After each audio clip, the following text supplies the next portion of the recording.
with the inaugural history year for this academic year with a book discussion on the widely acclaimed book Citizenship in a Caste Polity, Religion, Language and Belonging in Goa, authored by Dr. Jason Keith Fernandes. So we welcome the author and researcher at Center for Research in Anthropology, Dr. Jason Keith Fernandes, and the panel comprising of Dr. Fleur D'Souza, prominent lawyer and jurist Advocate Cleopat Almeida Coutinho, journalist and scholar Shailendra Mehta, and the moderator for today's session, architectural historian and writer Amita Kanekar. Please give them a big hand. Without further ado, I call upon the director of XCHR, Father Tony, to Father Tony to welcome the august gathering.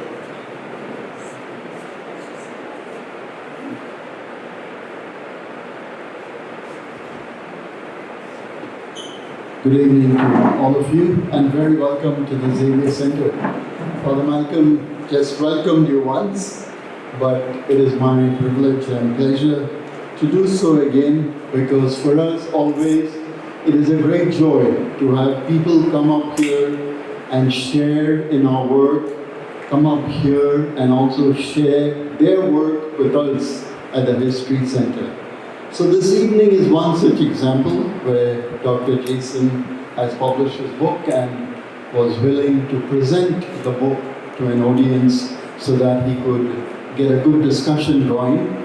He chose a panel, as you see here. I will not introduce them to you because they will be introduced by the chairwoman herself. But when we have a discussion of this kind, where the audience also has a chance to participate and say something, I think the evening becomes very rich and all of us gain something and we carry something home.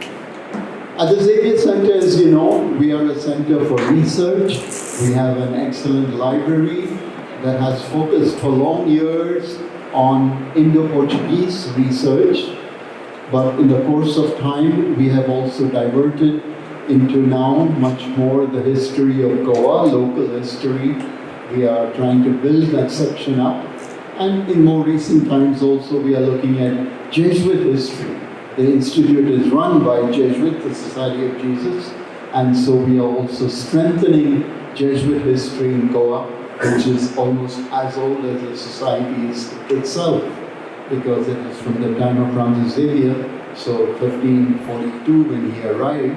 So from 1542 to today is a long period of history that covers both the colonial history partly, the fight for independence and liberation, and so on and so forth. So it's quite exciting.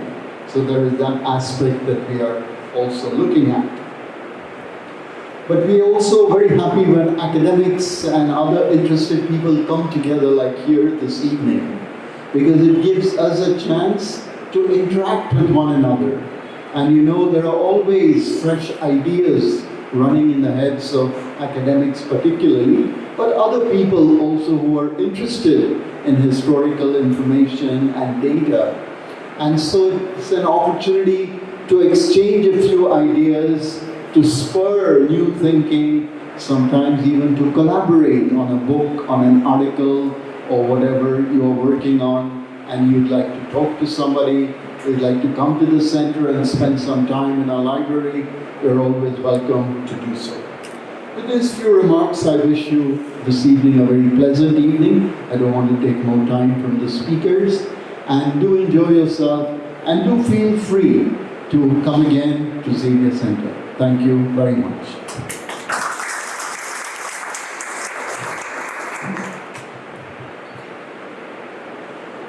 Thank you, Father Malcolm and Father Tony. Good evening, everyone, and welcome to what promises to be a very thought-provoking edition of History Hour. As you can see and as introduced, we have a distinguished panel of speakers here, and so I'm not going to take much time, but I'd just like to briefly introduce this book, this acclaimed book, and I use the word, it's been used before, but I use it carefully. This is a book which received a scholarship while it was in the making. It received an international award after publication, and it has received wholesome praise by reviewers who have called it an excellent and careful study of Indian secularism and perhaps the best political history of the Konkani language. To give you the contents in a nutshell, it speaks, of course, of the citizenship experiences of the Goan Catholic communities, including, very interestingly, experiences of shame, guilt, and humiliation, and also being disciplined. But it also speaks of the concept of, the political concept of citizenship, which is a rather theoretical chapter, the first chapter, but absolutely fascinating, I think, for anybody who reads it, because it really explains this gigantic chasm that we all probably experience between what we understand by the concept of citizenship and being a citizen of a democracy and what you actually see around you in India. And besides that, of course, it is a detailed history of the Konkani language, which, while discussing the way in which, one kind of the Konkani language was kind of, got to be neglected, ignored, and sort of put aside, and another one was kind of, purposefully developed for a larger political cause. So in this fascinating history, you also get the history of, of political developments in Goa in the 20th century. So for those of you who have not read it, I really recommend it. I really think it's must reading, especially for Goans. It explains a lot about Goa to Goans. So I'll stop here and we'll begin with our panelists. Our first speaker is Advocate Cleopat Almetin, who is a well-known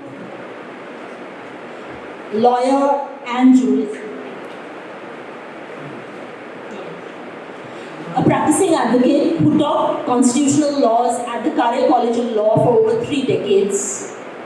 He's an ex-civil judge, a former member of Goa's State Law Commission, and a regular columnist who most of us look forward to reading, a powerful writer.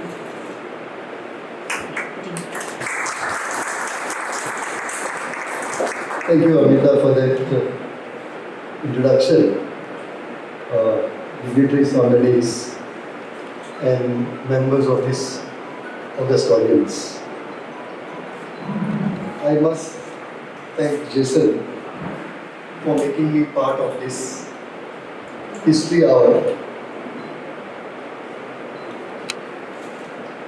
I compliment him for bringing on the table an issue which, according to me, had died down long back. He brought it on the table.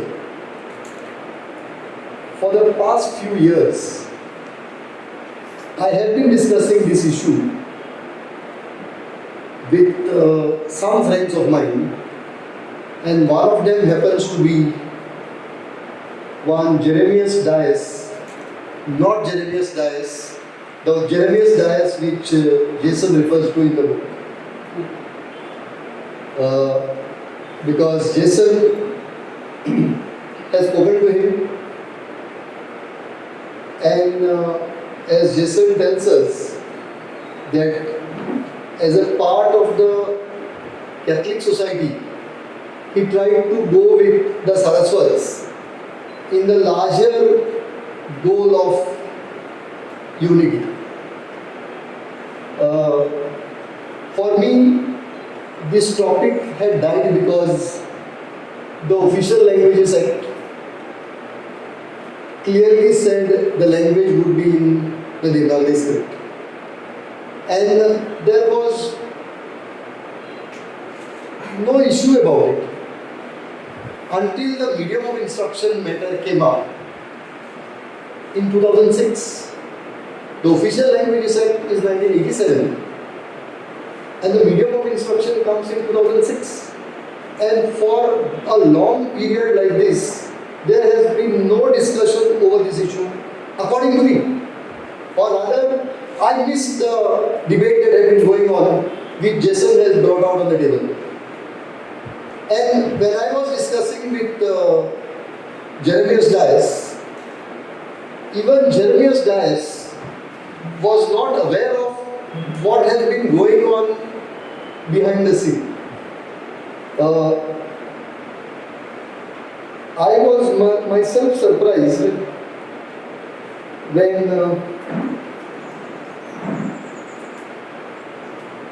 to read a passage from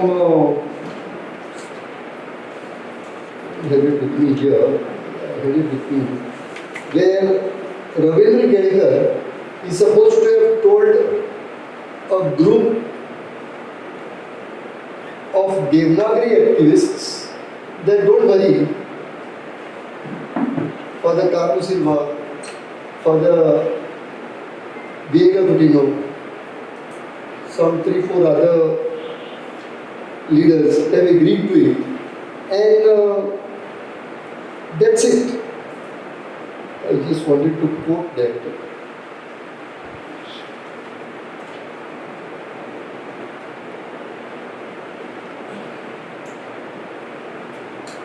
Anyway, so then I was, actually if you go to see, the Devanagari script has been the script for the Hindu section, and the Roman script has been a script which has been used by the Catholic section and the Catholic institutions. But I was surprised to come across these meetings, and number of meetings we were having, where it was decided to give a go-by to the Roman script. Now, what happens if a script is given up? And has it at any time in history, people have given up a script? As I look at it, you give up a script and you give up the language. It is as good as giving up the language. It is as good as making a section illiterate.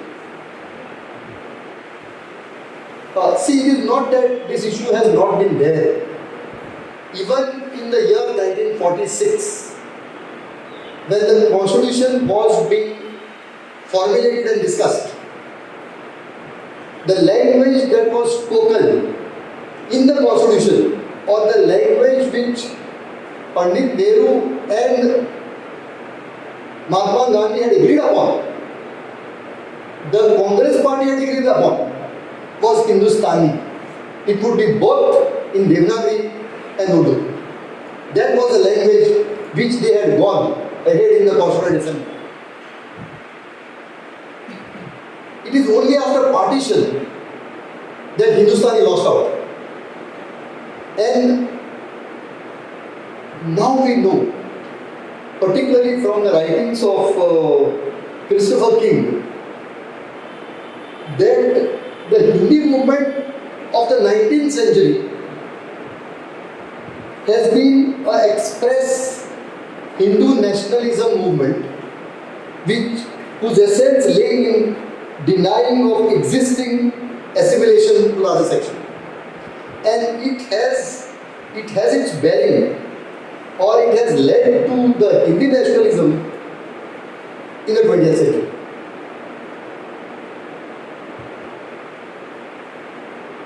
I was also trying to find out if what happens when two scripts are possible and available. Should one section give up the script, or the other section, or there should be both scripts to be used? This happened for the Sindhi language. Sindhi was in Arabic. But after partition, the Sindhis who came to India wanted to have it in the Devanagari script. The Bombay University passed a resolution and passed an order that henceforth Sindhi will be in Devanagari script. And they realized that they don't have literature for that script. Within 3 months, in 1940, if I am not mistaken, the Bombay University reversed their decision and they said that it would be in both the scripts. It would be in Devanagari, also the Persian script. Because in Persian script, there was literature available. The same thing happened for the Kashmiri script. Prime Minister Aladi Swami Iyer in the year 1940, if I remember, 40, passed an order that Kashmiri would be in Devanagari script. And there was a problem. The then education minister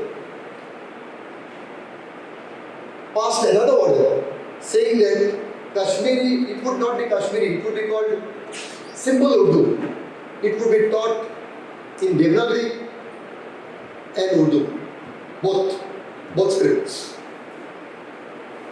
And not only that, an order was passed that the teachers would be given opportunity to learn both the scripts.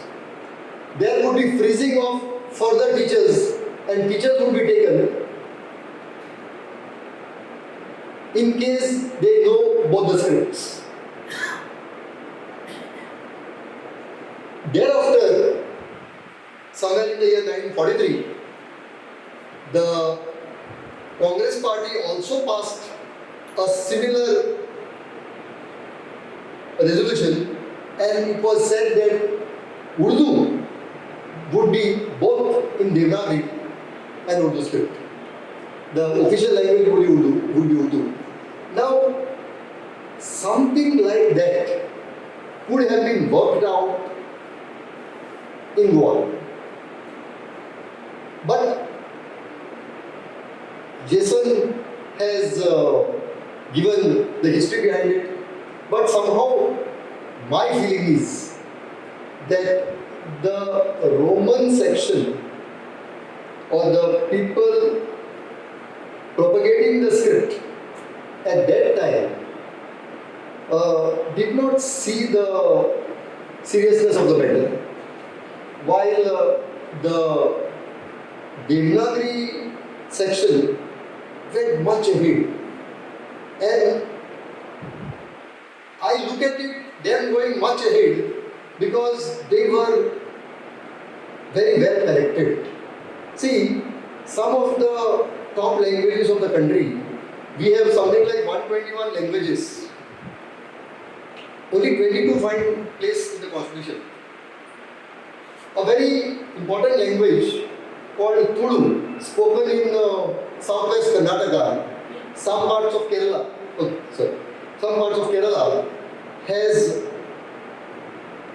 does not find place. Now this is also because the Konkani section was very well connected through Kakasaheb Kalelkar to Nehru, like our Chandrakant Kheni, then Ravindra Kedekar were directly working under Kaka Kalelkar, very closely connected to Nehru and the Congress party. And according to me, that helped the Devanagari section to go further. But the Roman group somehow lost out in this whole process. 1 minute. Now, having lost out, what is the remedy? Now, I would find that there can be lot of remedy that could be seen, like particularly when it comes to state patronage for books published. there has to be equal recognition of the books published in the other script. There has to be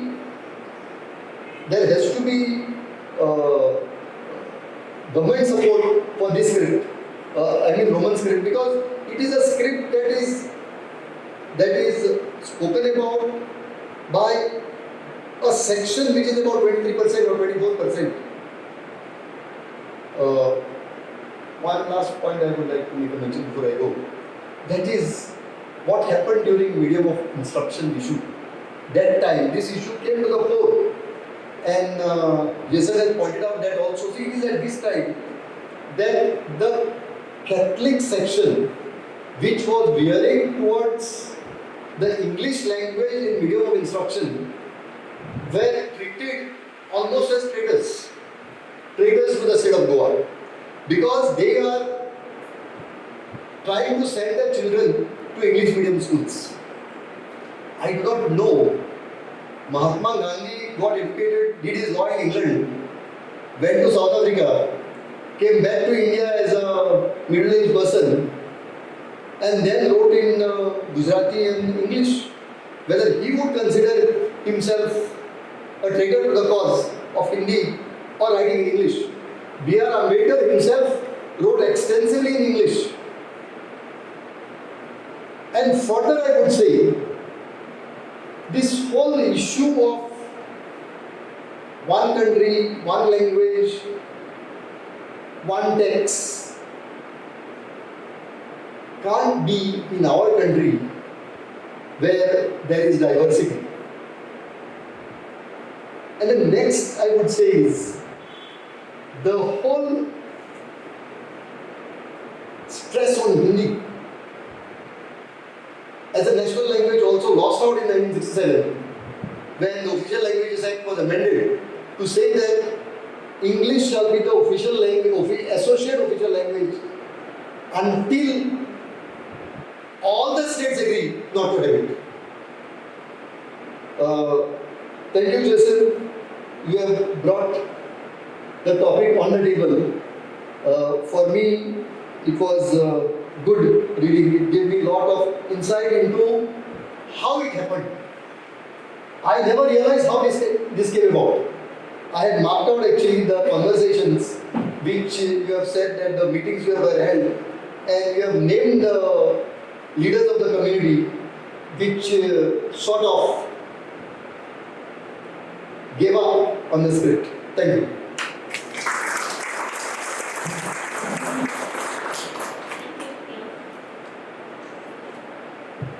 Thank you, Cleophas. We will continue with Professor Shailendra Mehta, who is a scholar and a journalist with an academic background in philosophy, political science, and Latin American studies, a long experience in editing and research, and teaching experience as well at Goa University and Father Admiral's College.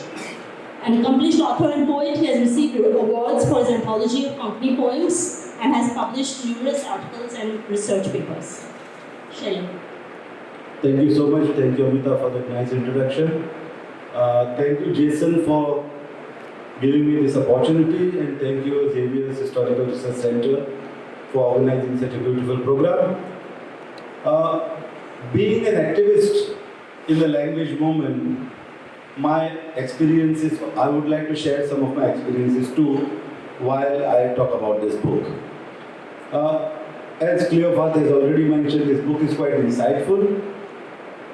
It gives an opportunity to look into different aspects which are not discussed normally in any of these circles, Konkani circles, may it be Devanagari or may it be Roman. But there are certain insights through which he gives us further information, especially through the conversations that he mentions with various leaders and various activists of both the camps, Nagari and Roman. Now we all know in Goa it is Nagari and Roman, but beyond that, Konkani is also written in Kannada, it is written in Persian script, it is also written in Malayalam script. Perhaps the people who read Konkani in Kannada script, the number is much more, much higher than those who read Nagari or those who read Roman. Now his premises, he starts with Partho Chatterjee's assertion about governmentality and the politics of the governed. Now, that framework I found quite interesting because it talks about the current situation in a proper perspective and also like categorizes the Roman Konkani camp as a kind of subaltern, which I can't disagree with. Because, as I said earlier, I was part of the Konkani movement, and when the deliberation used to take place in the office at in Belgium at Trindiojadir Road, which was also Roman Kokpaksh office, it was the headquarters of KPA, Konkani Porjeto Avaz. And one more person whose name I did not find here in this book, I would like to mention was Matani Saldana. He was very much part of all these deliberations and all these discussions with the Nagari camp as well as the Roman camp. Now here, Jason, when he gives a framework of people who are governed by a certain set of people and people who are marginalized, who have to protest or who have to come onto the streets to raise the concerns or to raise their voice, also reminds me of Andre Gundar's friend's definition of center and the periphery. Like there are peripheral people and there are people who are the center, who are commanding and who are pushing their own decisions or onto this vast majority of people. So here in this case, as it is, Konkani mass like is very small, and within that camp, like compared to other big, large Indian languages, we are small in numbers. But despite that, we have so many camps, we have so many divisions, and within the divisions, there are again subdivisions of caste. That is one of the, in the title itself you can see, it talks about the caste, the prominent caste. Now, this subaltern position that has been relegated to like this Roman script of people who demand, or people who advocate Roman script, are belonging to a particular lower strata of the so-called lower strata of the society. I wouldn't say, because I wouldn't categorize somebody as higher caste or lower caste. But in the normal or the traditional definition, I would put them as the downtrodden, or I would put them as marginalized people who did not have voice, like Cleopas mentioned, who did not have lobby, who did not have powerful people to represent them. Like it is said during, this is slight distraction, during Nehru's time, there was this debate who is the greatest actor, and it was Dilip Kumar, it was never Balraj Sahni, because Balraj Sahni belonged to Communist Party of India, and Dilip Kumar was very close to Congress. So those who are close to the power always get to taste the fruits or get the benefits or get all the concessions. And unless and until the concessions are extended as a result of their ability to challenge the status quo, that is another important statement that I find in this book. Now, did this class, marginalized class, have a kind of ability to challenge the status quo? Yes, they did have, and we saw that during the Konkani movement, and that's where he has quoted as quotation of Anand Desai, the name changed. Of course, I wouldn't also take the original name. It says, "Gam kadung Pandu ani khaupak mat, Gam kadung Paulu ani khaupak mat Pandu," and that is the exact case in this. During the Konkani agitation, we were on the streets. I was arrested several times during the Konkani agitation, beaten up by the police.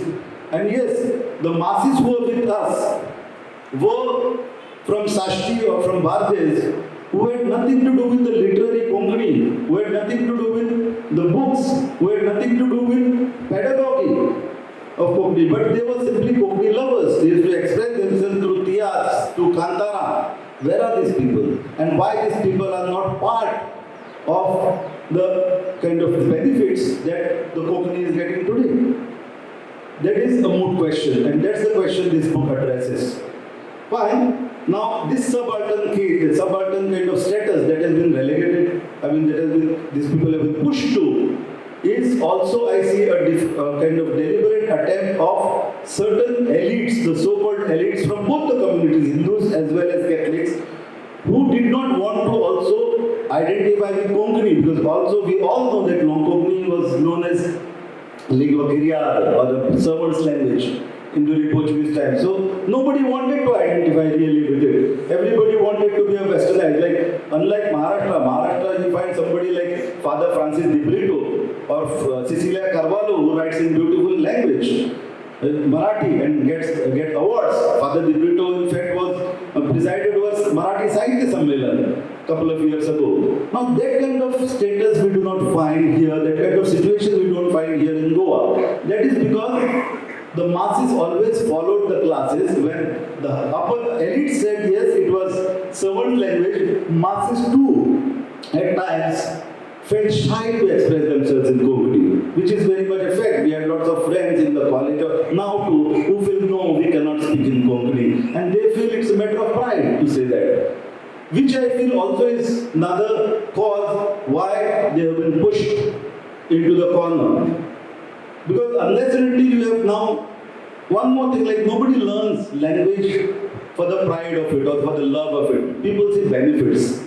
Is it beneficial to learn in a particular language? Yes. If it is English, yes, they will go for it. If it is Konkani, they don't get any benefits from it. There are no monetary gains, there are no employment prospects, or any other prospects. So why will people simply, just because it's their language, will go for Konkani? And that's what happened during the medium of instruction agitation. We saw it, and how these people were pushed as anti-nationals.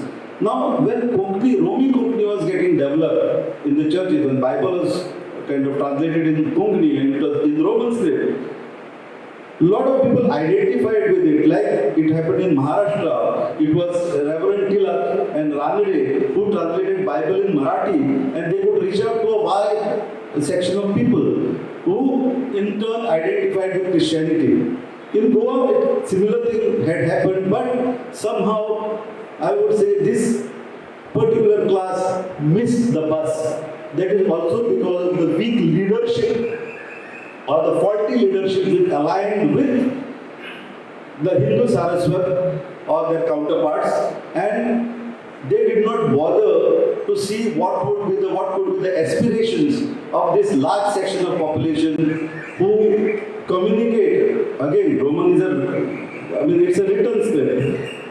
While you converse, the script does not matter. Now, a lot of people, as I said earlier, also people who felt shy and people who feel pride saying that we do not understand Konkani. I speak Devanagari, I speak Antruji Konkani. I have written books in Antruji Konkani. I have won awards in Antruji Konkani.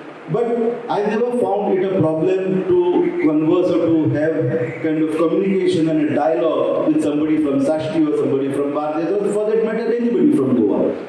So again, this kind of divisions that we have created or the divisions that we accepted were the divisions were created deliberately for some gains, to have monopoly over certain things, monopoly over the language, monopoly over even the literary awards. And they said like, okay, Roman doesn't have the standard today. We all know, everybody knows what is the standard also of Devanagari books which are coming out and which are getting Sahitya Academy awards. If you compare them with any other Indian languages, we all know what the standard of this book is. So there is no point in discussing about standard and saying that, okay, you have no standard, you are substandard, I have got high standard. That is again relative. So these relative issues are also not addressed. So then he comes to the role of organizations like Konkani Bhasha Mandal. In India, I feel it is quite a fascist slogan to say one language, one script. It is like RSS slogan of Hindu, Hindi, Hindustani, which cannot be acceptable in a multicultural country like India. So when these aspects are forgotten, today we see the marketability of language in this age of internet. We see, like when we see how the algorithms is creating filter bubbles, okay, how the consent is being created, how they choose what you want to read, what you want to know. and they provide it to you, it is very important to increase marketability of a particular language. Now, how the marketability can be increased? Now, in pedagogical sense, he has given an example of a child coming home and telling his parents, no, I don't understand the Konkani that is taught in the schools because it is different Konkani. At home we speak different Konkani. Now, this issue is in almost every language. I know people from Aurangabad and Solapur and all these areas of Maharashtra where kids come home and say like the Marathi that we learn in school is different from Marathi that we speak at home. So this is again, this is a pedagogical issue. But the thing is, what we have to remember is there could have been ways to make this language or Konkani more accessible to a large section of people through the script that they understand, which we denied. Currently, I edit a web magazine called Poinari, and we have it in 3 scripts. We have it in Kannada, Devanagari, and Roman. The intention is to build bridges, not to create islands. And I think somehow the current leadership, for whatever reasons, they have forgotten to construct these bridges, and we are more interested in creating our own islands, islands of caste, islands of community, and islands of scripts. I think the best way could be forward. Way forward could be, kind of build these bridges and be more acceptable. This book I found very interesting, but the thing is, it needs a wider audience. It should not be only for people who understand English. It should go to people who understand Konkani or the vernacular languages. Wider leadership it should have, and I think Jason should do something about it, so that these issues are understood by the people who really matter. That is the most important thing. We few of us sitting here in the hall, in this auditorium and discussing these issues wouldn't solve the problem. But it should go, this thought should go to the people who really matter, and issues, because these issues are very close to their heart. So finally, plurality has to be accepted. In today's kind of contemporary situation that we see in the country, where I would say not only like it is leading to a kind of Brahminization of culture, and even everybody wants to be a Brahmin because they feel pride in being a Brahmin. Same thing what he has discussed about, everybody wants to show that they are of Aryan descent. I think we should grow beyond that, which is also it's up to the younger generation to do it. Our generation is already past that stage, but these thoughts have to go to the younger generation and go beyond this. Otherwise, we'll be only limiting ourselves. We'll be again, as we are now, frogs in the well. I think with this, I end. Maybe my thoughts are not very in one way, very linear, but that's how we are, not very linear.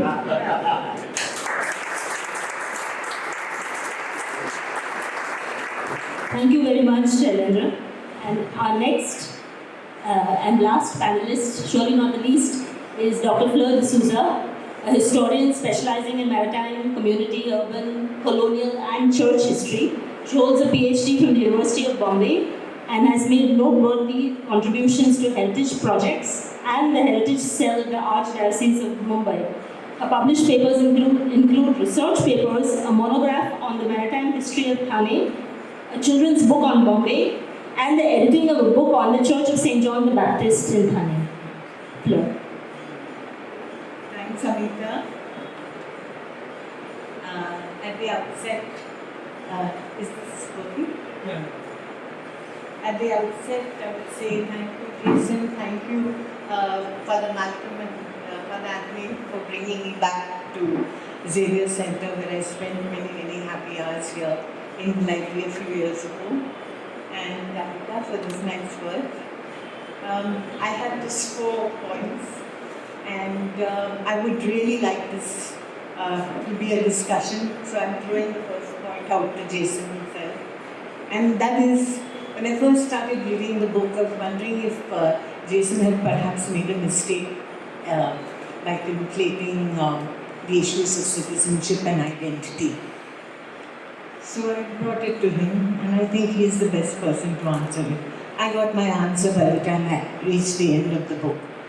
And as Professor Shailendra said, yes, given this current situation today, I think we'll hear from Jason why the broader concept of citizenship is very, very important to our understanding of what is happening in the country today.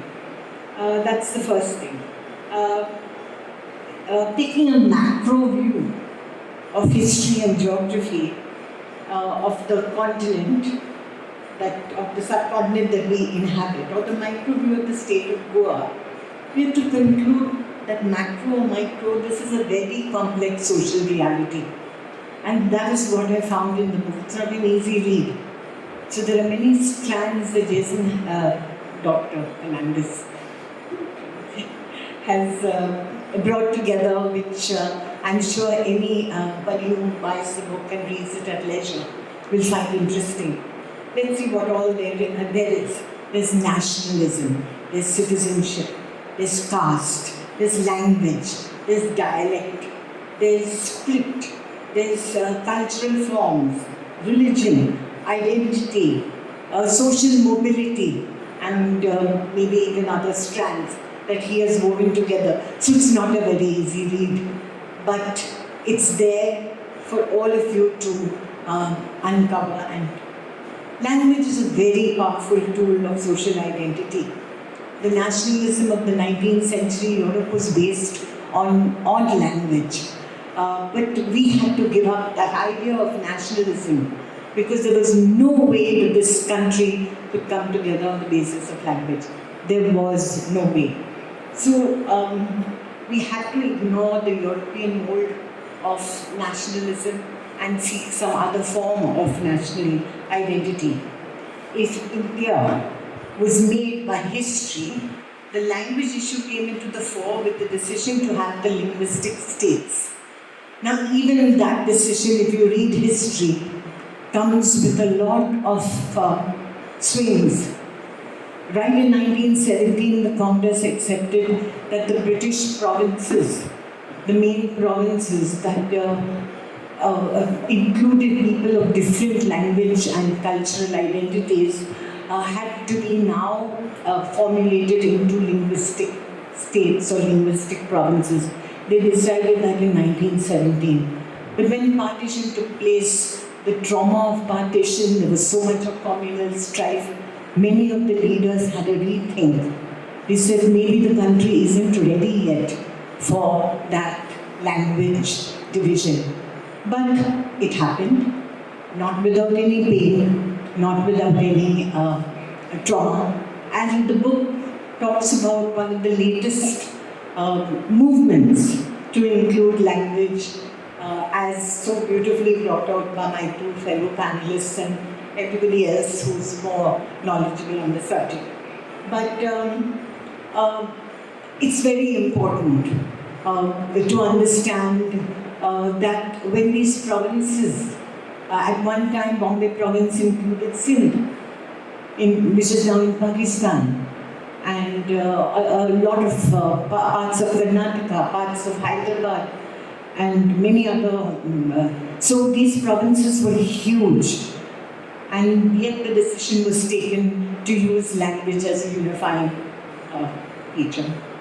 The third thing I want to talk about is my personal location, and to talk about language, dialect, script of a community that is very much like the Goan Catholic community, and faces some of the same issues that have been brought up in the book. So I thought I would share this with you. My hometown encountered Christianity 700 years ago, much before the Portuguese came.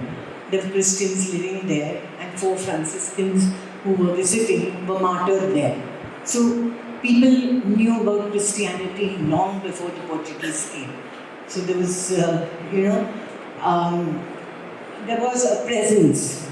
But the larger community that exists in what is called the Mumbai metropolitan region today are converts from that came during the Portuguese times.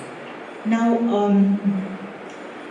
they were given their prayers and they noted them down in the Roman script, which, mind you, they do even in the common way of writing prayers, and there are very amusing, not amusing, very interesting things called papiyas, which are during Lent, sung during Lent. So those penitential prayers, etc., are still written and are still written in the Rumi script, not in the Nagari script of Marathi. Now, derisively, this community's Marathi was called Avartavar Marathi. But there are scholars who have studied it and have found that this Marathi maybe even precedes some of the formal extensions of Marathi. And I would be a little upset when somebody would say, oh, we don't speak Shuddha Marathi. I said, who gave it the title of Shuddha Marathi? Admit, just like how you said, admit that this is your Marathi. Whatever it is, it has your culture, it has your identity, it has your history, all rolled into it. And that is your identity. So, I would say if you want to use a word, use official Marathi, Puneri Marathi.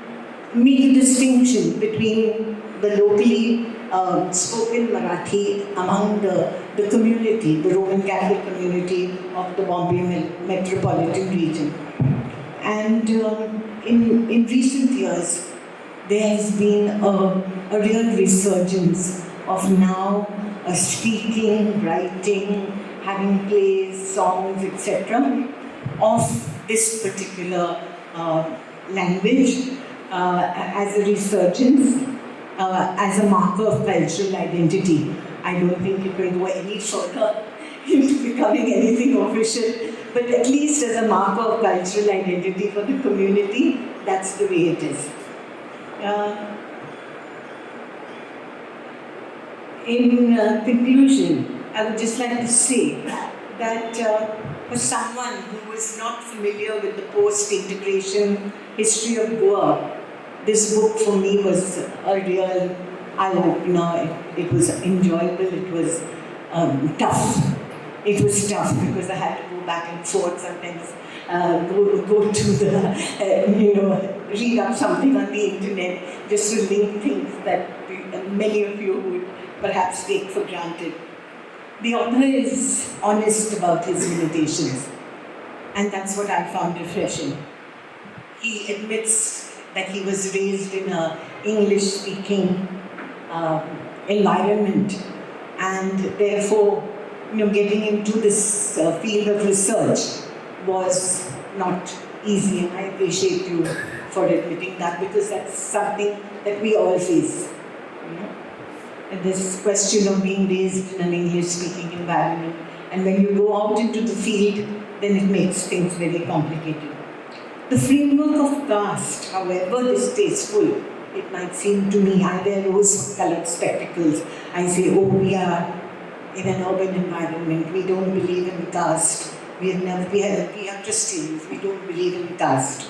Those are my rose-colored spectacles. I have to take them off time and again. And to a certain extent, the sense of the social, cultural, and political strands that govern communities is brought out in this book. The book presents the many dimensions of caste and its impact on the Catholics of Goa, mostly challenging the view that religion draws all of them into a homogeneous community. The church, the established church, would very much like us to believe that as Christians we are homogeneous, that as Christians we have to forget your differences, but they come up. And the book accepts it. This must be explored further by those working with continuous field study. And work in the community makes for a rich tapestry with a few knots in the weave. So thank you very much for this opportunity. Xavier Center, Dr. Jason and Amita. Thank you, Fleur. I would invite the author to respond. I don't think I need to introduce him, but I will very briefly. Reverend Dr. Jason Keith Fernandes is currently a researcher at the Center for Research and Anthropology in Lisbon. He has had a sparkling academic career, including a doctorate in anthropology and degrees in law as well as theology.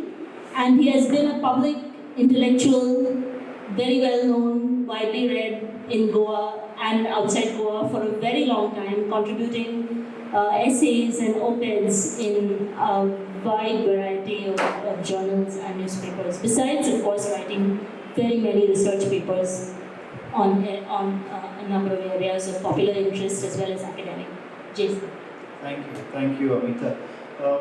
Thank all of you for being here today, and thank you to the three panelists for engaging with the book.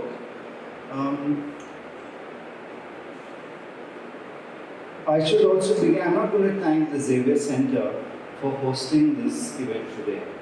I'm not going to do that because I have to thank them for something even more important, which is that this book would not have come out had it not been for the History Hour, which the Xavier Center has been organizing systematically for, let's say, 10 years now. When I began the PhD, I was going to study this phenomenon that is not so common today, but 10 years ago was, which is Portuguese flags on Goan cars. Right? I was fascinated. What are they trying to say? Right? And I tried to get into that. But then I realized, then I came to Xavier Center, and they had invited Uday Bemre, Advocate Uday Bemre to speak. And they asked me to chair the session. And I chaired the session, and I instantly in front of me, I saw the whole thesis play out. Right? After that, there was no going back. Then there was a subsequent session with Thomas E. Cardozo, who once again I was asked to chair. So I really had a bird's eye view, and I realized this is something that's more important. This is something that happens in research. You start with one idea, but you go to the field and you realize there's something even more important.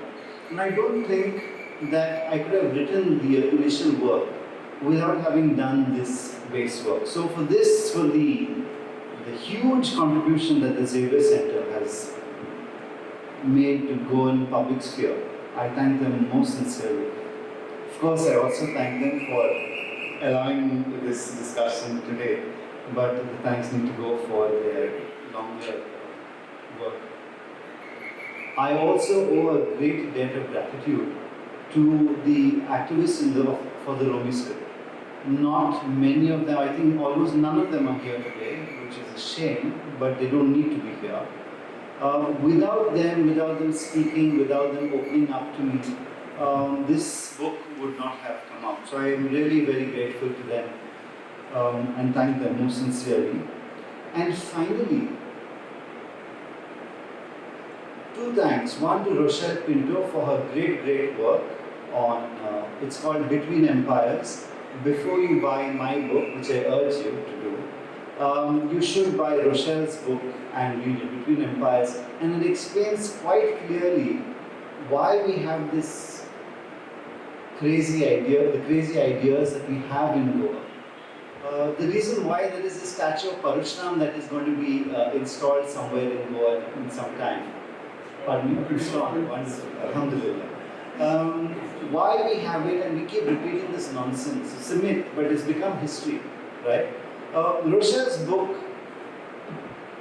explains this quite clearly, and without that book, my work would have been impossible. And finally, I need to thank Boaventura de Souza Santos for a work he wrote, which I now recommend to everyone who's working on Goa. It's called Between Prospero and Caliban. And once again, this work helped me to understand how how to look at Goa within its colonial context.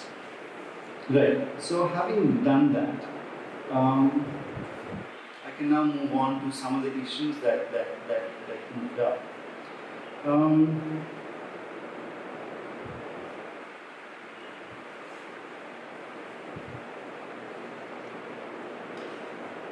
I don't know where to begin with. I think what we need to, the issue of Romi seems to have subsided, but it's still very much an issue that needs to be addressed. We cannot have justice in Goa unless we address this matter.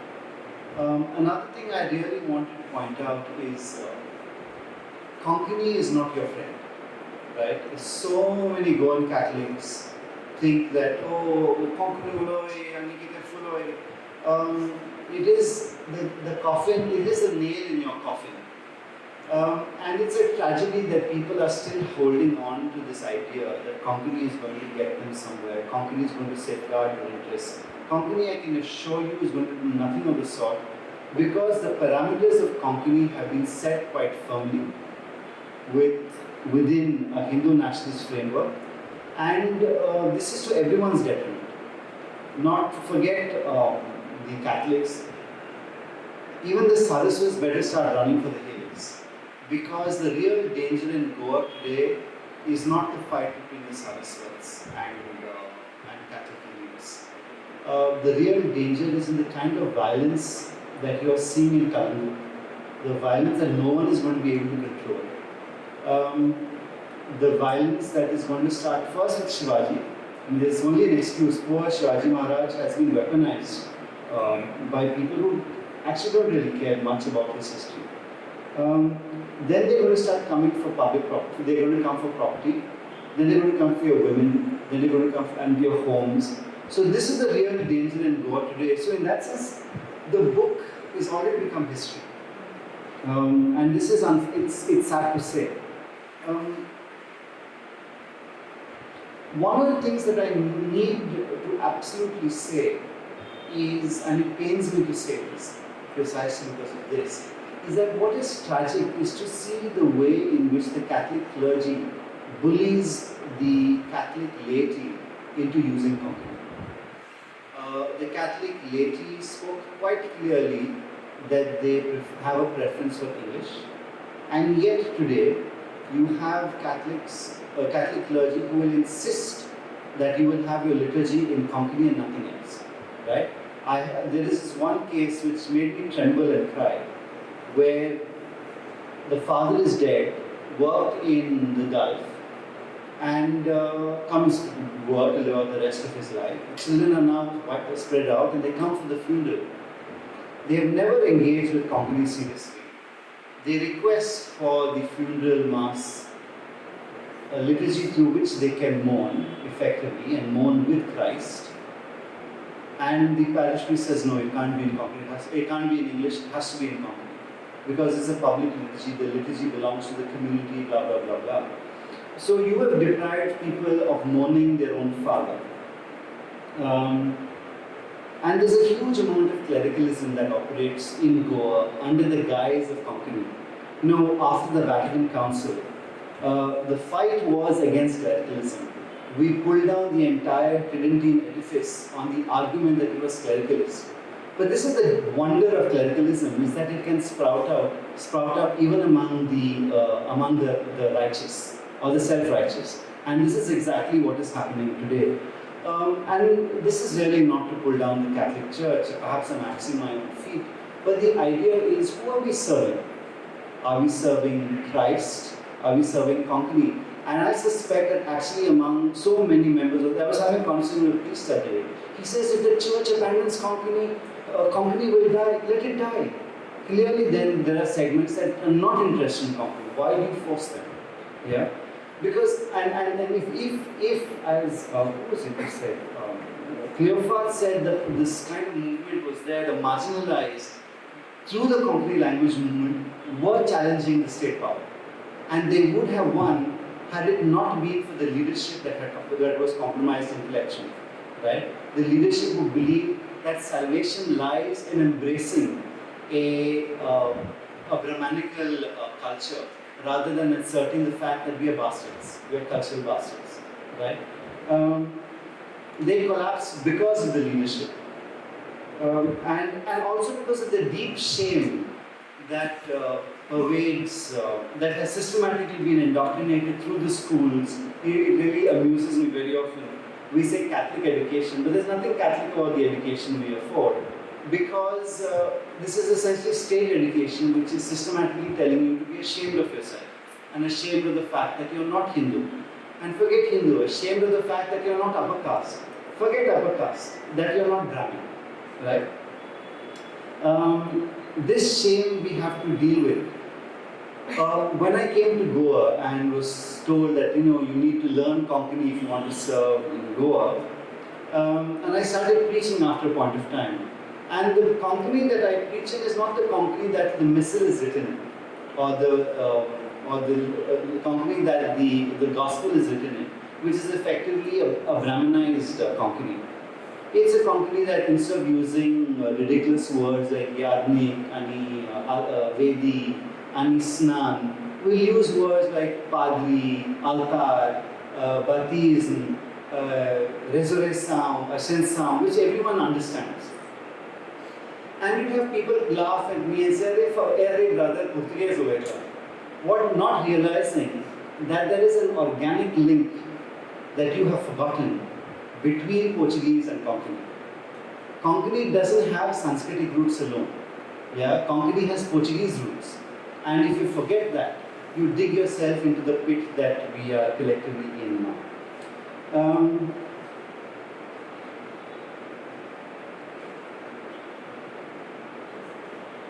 Time up. I'll, like the rest, I will just take a couple of minutes more. Why citizenship and not identity? As Fleur said, perhaps you need to read the book to understand that. But too many people are focusing on identity these days. Our friends in Kalangut are focusing on identity. Our friends who are pulling that, installing that Parashram statue are focusing on identity. And this is a mistake that even they are making. What should really matter is citizenship. Citizenship, equality, equity, justice. And all these are terms that are increasingly forgotten in contemporary Goa. Citizenship is what is going to make society. We live in a failed state. Let us may have no doubt about that. We live in a failed state because since 1961, we have been focusing not on citizenship, we have been focusing on identity. We have forgotten the fundamental violations that happened from 61 onwards, and try to work on integration into India rather than saying, son, these are certain facts about our legal history that need to be addressed, and these are not being systematically not being addressed. One of the things I just also want to say is that every movement in Goa since 61, and these movements happen cyclically every 10 years, if you look at it. First one was merger, anti-merger. Second one was opinion poll. Second one was language movement. Subsequently came medium of instruction. Then came GBA. Yeah, 10 years. It's wonderful. Sometimes patterns are great. Every time, largely Catholic Bahujan are pressed to fight the cause, and each time they're systematically let go. Right? Again, it's Kamkarum Paulu, Ani Kaupak Pandu. Unfortunately, the Pandus are also losing now. And this is what you forget, is that you can't fool all the people all the time. And above all, don't fool yourself. Right? Which is what has happened by focusing on integrating into India quietly and neatly, rather than talking questions of justice. I'm not being anti-India here. I'm saying talking about questions of justice is actually going to help India rather than work to India's listen. Finally, one of the subjects that is not spoken about is trauma. 1961 was a traumatic event, and followed, because you not address the justice issues, various traumas, and these traumas are now haunting us. We need to talk openly about trauma, and we need to talk about it in an academic manner.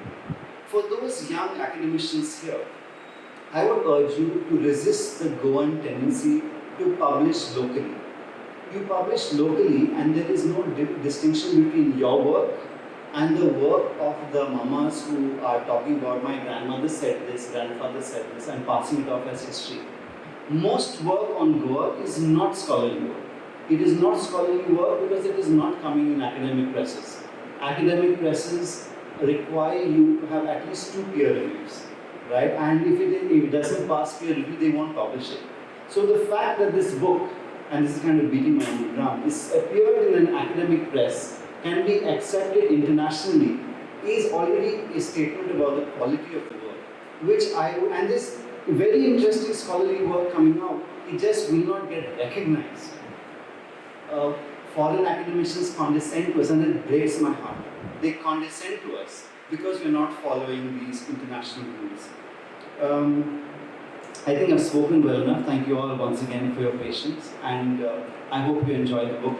Finally, there is one thing that Shailendra did not say. He said that this book only focuses on the English media's coverage of the issue. Yes, you're right. I could have looked at Marathi and Konkani, but newsflash, I don't read comfortably either of these languages.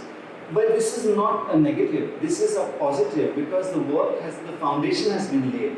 It's now for someone else to go read the Marathi and Konkani press and say, you know what, Jason did tell the whole story, and this is the whole story we told now. Thank you very much.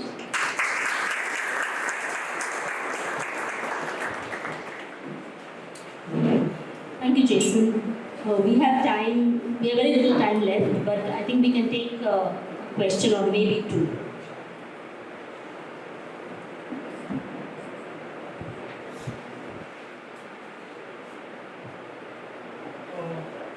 Just a few responses in bullet points because I think it's so important to discuss this. This is a complex work because it straddles many disciplines. It straddles anthropology, sociology, law, linguistics, English, and not only that, it quotes the latest and the most fashionable theories on these subjects. So unless you know them, and I don't claim to know them, you can't really take this book apart. But having said that, as a youngster who has been through these years, it was my first job in Heller when this agitation was going on. And I have what we call a waste paper basket of the full agitation. Because the most interesting stories are not in the next day's newspapers, they are in the editor's waste paper basket. And we would dig up that, and I've created an elaborate file which I've loaned to Jason, which Jason has never acknowledged either in print or in his book or in his thesis, but that's a separate point. But having said that, I have my own doubts of how these theories actually fit in the reality. To give you 1 or 2 examples, just to be brief, you take the Bahujan Samaj. I don't know if it's in your book, and you explain it as the non-elite Hindu caste. In Goa, the Bahujan Samaj of Goa, post-61, Maharashtra Bahujan Samaj, is not your Bahujan Samaj of Pune and Ambedkar. In my view, in my opinion, it is nothing but the non-Saraswat Hindu middle and upper caste trying to edge out the Saraswats. Okay, and this includes the Sheikhs, this includes the Vaishyas, this includes the Kshatriya, this includes the full, all but the top caste trying to push out the top. The same as in Catholic society. I think you have this thing where you kind of point to the Brahmin as the villain of the piece, which he or she is in many cases, but not in all cases. In my view, a lot of Goan caste issues are a fight, a 100-year war, I say, between the Chardoanders and the Bamon fighting for supremacy with each other. This starts in Portuguese times and it goes on till today. So I am suspicious of those kind of arguments which are very self-seeking, but which make the effort as if to show that it is very neutral and kind of well-founded. Okay, last point. Caste is important. I am not saying it is not, but it doesn't explain everything. And in your hurry to create arguments, you have put everything at the doorstep of caste. Beside caste, there are things like alienation. There are things, I mean, you and me are as alienated Catholic Goans as anyone else, because of our place of work, because of so many things. You listen to what Vasco da Gama is saying. You listen to what Sergio Carvalho is saying, whom you have quoted in your book. Okay, these are guys who suddenly they are sitting in Rome and they realize they don't have a language to sing in. Or Sergio Carvalho comes to Goa like me. and realizes that we don't have a language to talk in and we are not accepted as one. So there is alienation. This is not just caste. Okay, and hegemony. Hegemony can happen. I'm not contesting your wider points. So wider points are well made about script, for example, but it doesn't stop there. We have been involved with the Sasti Kokli group for the last 2 years, and the kind of condescension that Catholic Bardesi speakers, this is not caste, this is geography, show towards the Sastikar. The Sastikar is reduced towards a clown in Konkani today.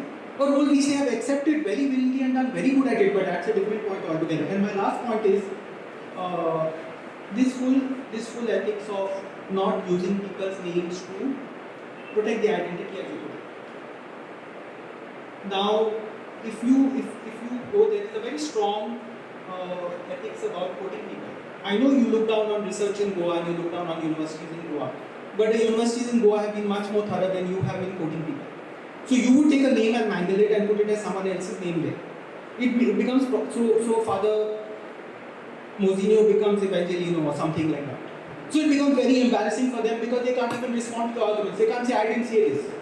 Okay, how do you respond? Then you say, no, it's not you, I was referring to XYZ. Punalik might become someone else, and then you can say the most outrageous things about them, whether it's right or wrong. And I'm so angry because you made this point, don't publish locally. Now you will dismiss me like how you have dismissed Professor Desai, saying that he has a self-interest because of his caste. You will say, I'm saying this because it's my self-interest and I publish books locally. That is true, but I didn't get into publishing books locally for a living. I got into it because I feel Goa needs its voice. And the scholars abroad have this trend to say that if you're published internationally, it's proof of quality. It's not, I'm sorry. Books have been published showing that, Abe Faria had met up with, the most fictitious things, had met up with Tipu Sultan and all that kind of fictitious thing. And they went through the Delhi press because those guys don't know what they're talking about. So I'm saying that at this point, please don't create another caste system within publishing.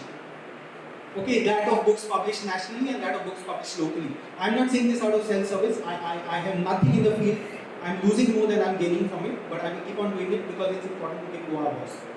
And lastly, if you had to connect to some local issues, like for example, we think that we are the only victims.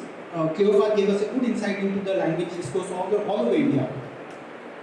Marathi, till 1930s, the debate was not over till 1931-32 on whether Marathi should be in the Devanagari script or in the Modi script. So till 1931, that is yesterday or day before, like these debates have been going on all over. So let us see ourselves as part of this bigger thing. Thank you. You have made some valuable points, but I feel these lacunae are in the book. And if everyone says it's such a great book, I am going to believe it, you are going to believe it tomorrow. But let us be critical about it also. Thank you. Somebody at the back. No, I think the person in front. The young person in front. Well, thank you so much. Very good evening to all of you present here. My name is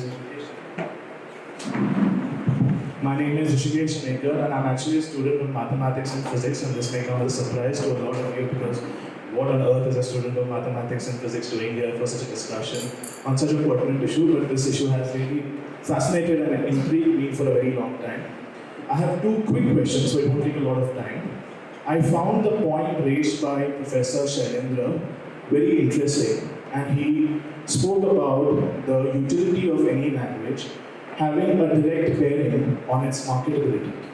So to pick up on that point, my question is, in the 21st century of artificial intelligence and quantum technology and so on and so forth, how prudent it is for us to express a chauvinistic pride in a language like Konkani, which, to be very honest with you, does not have any direct relevance to all the discoveries that are being made in the 21st century. First of all, is it really prudent for us to divide ourselves on the basis of Konkani, whether it should be written in Devanagari script or whether it should be written in Roman script and so on and so forth, in a world where these issues, in my opinion, are really going to take the back seat in the years to come, and we are going to live in a completely different world, especially because of technologies like artificial intelligence? That's the first question. The second question is with regards to what Dr. Jason Fernandes said about us focusing on citizenship more than identity. But sir, wasn't it the emphasis on identity that enabled us to be a separate state? Because if it was merely a question of citizenship, then why should we not have merged in Maharashtra? So these are the two questions that I would like to ask you. Thank you so much. Would you like to answer? Because we are running out of time. Yeah, so Okay, I'll just respond to, we're running out of time. Augusto, very briefly, please. Yes, I'll be brief because what I wanted to say regarding the book is there in my review of it in Gulab. So which I'm sure that Jason is well aware of. It was a very warm review, by the way, aimed at an audience which is not here. I just want to very briefly touch on one thing, and that's a huge elephant in the room, which the panelists somehow missed, and that is the Hindus who are also part of that caste polity. The book misses it, the panelists missed it, but to your credit, Jason, in your remarks at the end, you did touch on that. Thank you. But if you don't do this, and the one person whom I would say did do that, Vishnu Bhag, is sadly no more. Very few others have really looked on what their voice is, and they are again sadly by and large missing in this room. Thank you. I will very quickly respond because we are actually out of time and official welcome in fact ends at 7:15. Mr. Raikar, I just wanted to speak very briefly about your point on Konkani and relevance. You know, in the early modern period, when the Portuguese, various other missionaries were engaging with South Asia, and Dale Menezes brought this out in a presentation he did some months ago at the Sunapranta. Research was done with Konkani. A whole lot of classification was done with Konkani. I'm not saying in Konkani, but with Konkani. And I think the relevance of these small languages remains. Okay. So if you misunderstood what I was saying there, I'm not saying abandon Konkani. All I'm saying is we need to understand the role that Konkani plays and be honest about it. Right? Konkani has much to offer, but I don't think it has much to offer in the way in which it is being thought of politically. That was point one. Point two, identity helped us become separate. But that identity hasn't helped us address the real issues. The real issue that should have been addressed is India had no right marching in with military might and annexing it to itself. This is the real issue, right? Now, you did it, you got rid of the Portuguese, Alhamdulillah, thank you very much, right? But now your work is done, you can go. Who asked them to stay? Did they ask the Goan people? No, they just stayed. No problem.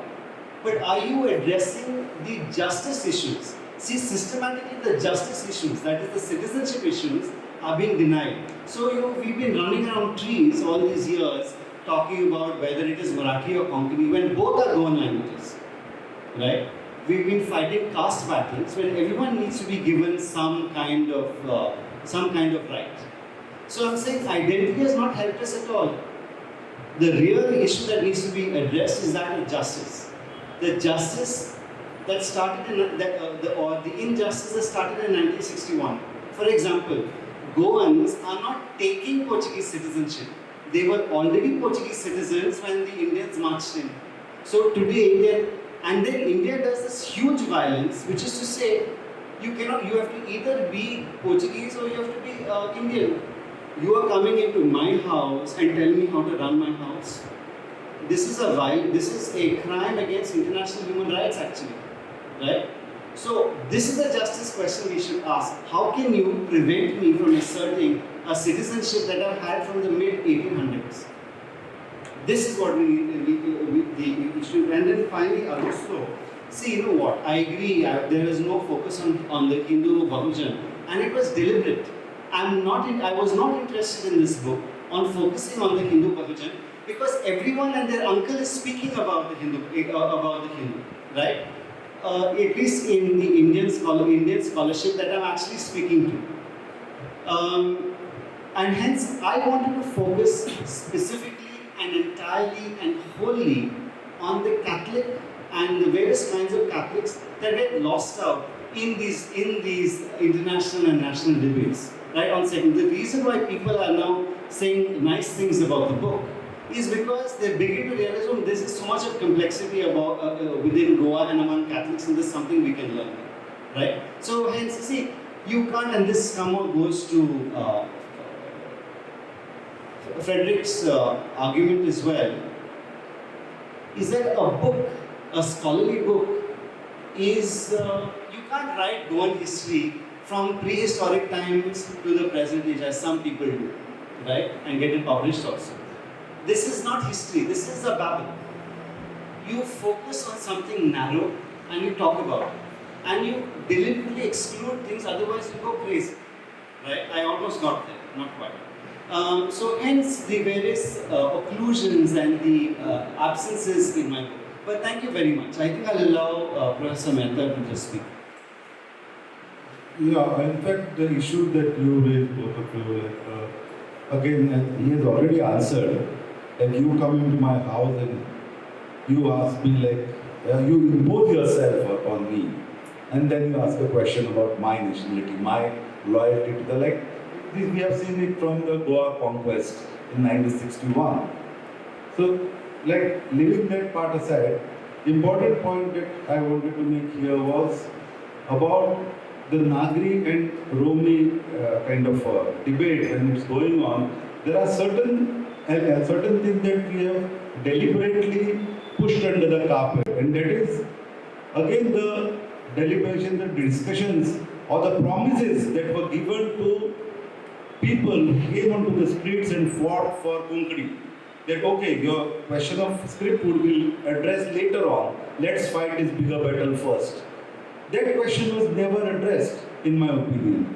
And till today, we are like being singled out at times that okay, you support Romi and you support Nagari and you support Kannada, you belong to this group and this lobby and that lobby. That has been happening all this while. So that's why I made a point that it is necessary for us to build the bridges rather than creating islands. Thank you, Jason and Shailendra. We have to conclude here. I'd like to thank the audience for being here. I'd like to thank especially the panelists for making it and making pretty thought-provoking presentations. And I'd especially like to thank the Xavier Center for organizing this panel discussion, and also for the wonderful, absolutely flawless arrangements that they have done.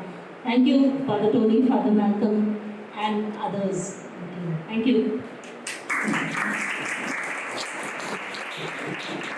On behalf of Xavier Center of Historical Research, I would like to thank the panelists, Dr. Jason and moderator, Professor Amita Kanikar, and all the august gathering here for this wonderful book discussion. Please give us a round of applause to all of us here. I think this has been special because of the language which has come up very strongly.